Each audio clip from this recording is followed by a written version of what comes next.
Assalamualaikum warahmatullahi wabarakatuh. Salam sejahtera bagi kita semua. Om Swastiastu, Namo Buddhaya, salam kebajikan.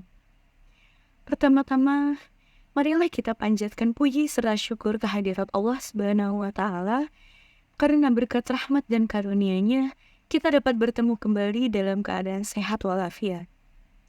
Halo teman-teman semuanya, perkenalkan, saya Risma Dwiana Hendita, selaku Duta Bahasa Indonesia Universitas Negeri Jakarta yang berusia 20 tahun dan berasal dari Jakarta.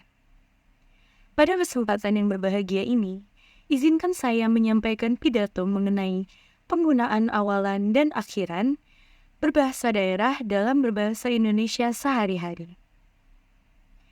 Teman-teman, bahasa Indonesia sebagai bahasa persatuan berfungsi sebagai alat komunikasi antar warga negara Indonesia yang memiliki beragam latar belakang budayanya.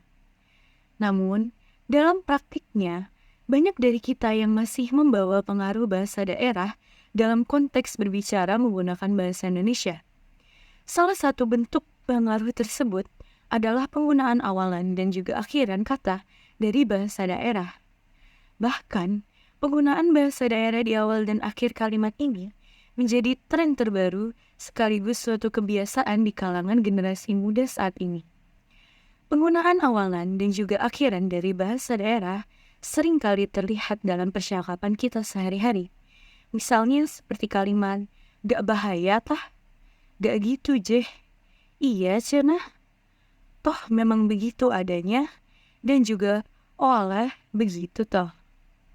Padahal teman-teman, dalam konteks berbahasa Indonesia yang baik dan benar, pengucapan kata-kata tersebut tidaklah tepat.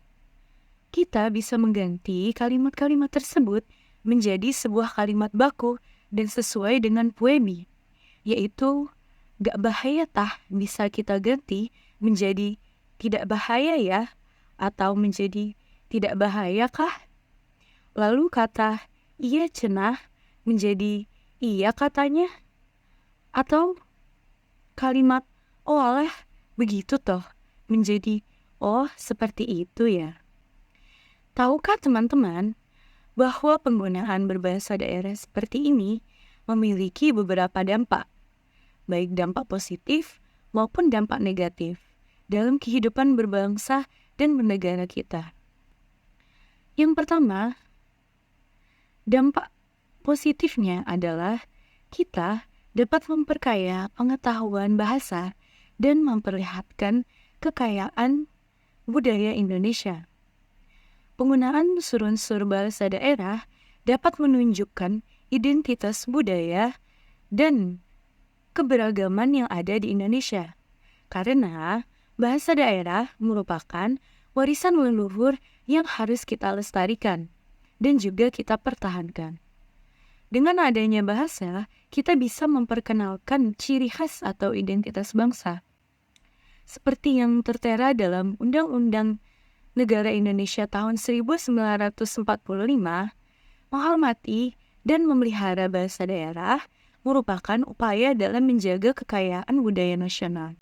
Namun, di sisi lain, dampak negatifnya juga tidak bisa diabaikan.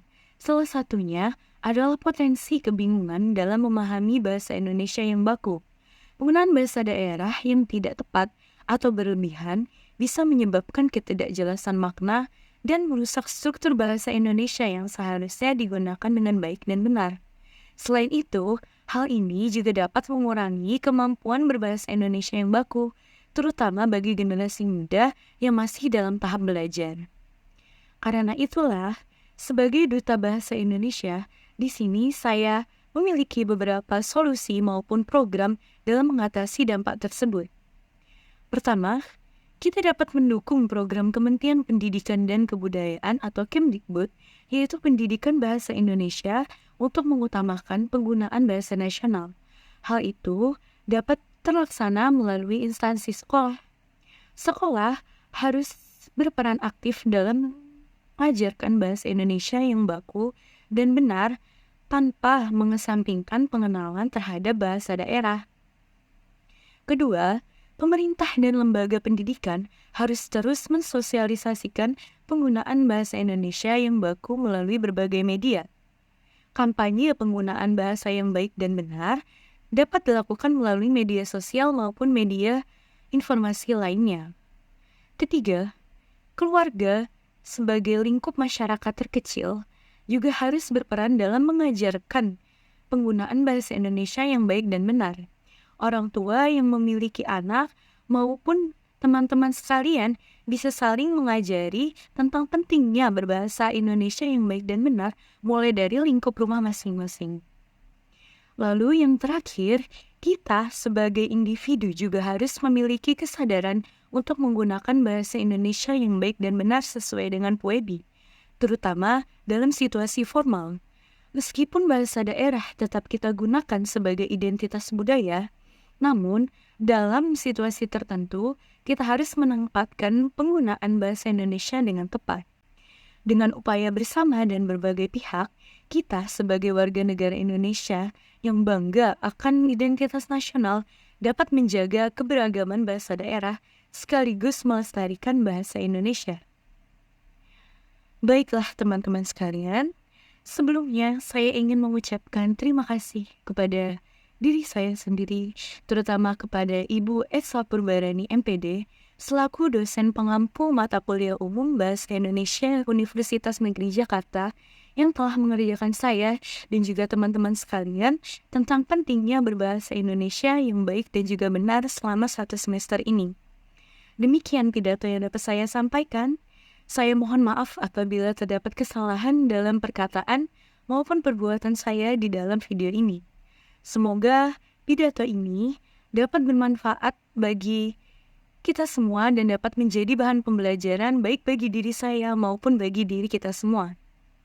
Ingat teman-teman, utamakan bahasa Indonesia, lestarikan bahasa daerah, dan kuasai bahasa asing.